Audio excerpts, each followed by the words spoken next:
రెండేళ్ల క్రితం ఏపీలో అధికారం కోల్పోయిన తర్వాత బెంగళూరు, తాడేపల్లి నివాసాల మధ్య షటిల్ సర్వీస్ చేస్తున్నారనే విమర్శలు ఎదుర్కొంటున్న వైసీపీ అధినేత, మాజీ సీఎం వైఎస్ జగన్ కీలక నిర్ణయం తీసుకునే దిశగా అడుగులు వేస్తున్నట్లు తెలుస్తోంది.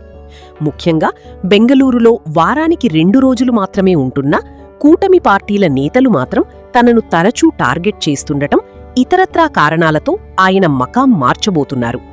బెంగళూరులోని యలహంక నివాసంలో వారానికి 2 రోజులు ఉంటున్న జగన్ అక్కడి నుంచి తిరిగి హైదరాబాద్ లోటస్ పాండ్కు వచ్చేయాలని భావిస్తున్నట్లు సమాచారం. తద్వారా బెంగళూరు విమర్శలకు చెక్ పెట్టడంతో పాటు హైదరాబాద్లో ఉంటే కార్యకర్తలు, నేతలకు అందుబాటులో ఉండొచ్చని కూడా భావిస్తున్నారు. తాడేపల్లి నివాసంతో పోలిస్తే హైదరాబాద్లో ఆంక్షలు కూడా తక్కువే.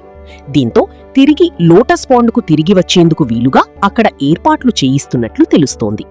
హైదరాబాద్ లోటస్ పాండ్ నివాసంలో ఉంటూ మధ్యలో తాడేపల్లి ఇంటికి వచ్చి వెళ్లినా ఇబ్బందులు ఉండకపోవచ్చని భావిస్తున్నట్లు సమాచారం. ఎందుకంటే ప్రస్తుతం చంద్రబాబు, లోకేష్, పవన్ కళ్యాణ్ సైతం ఇలాగే చేస్తున్నారు.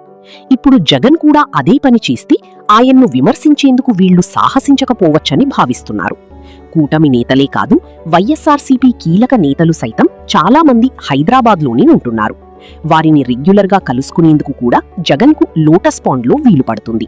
అయితే లోటస్ పాండ్కు ఎప్పుడు షిఫ్ట్ కావాలన్న దానిపై ఇంకా నిర్ణయం తీసుకోలేదని తెలుస్తోంది.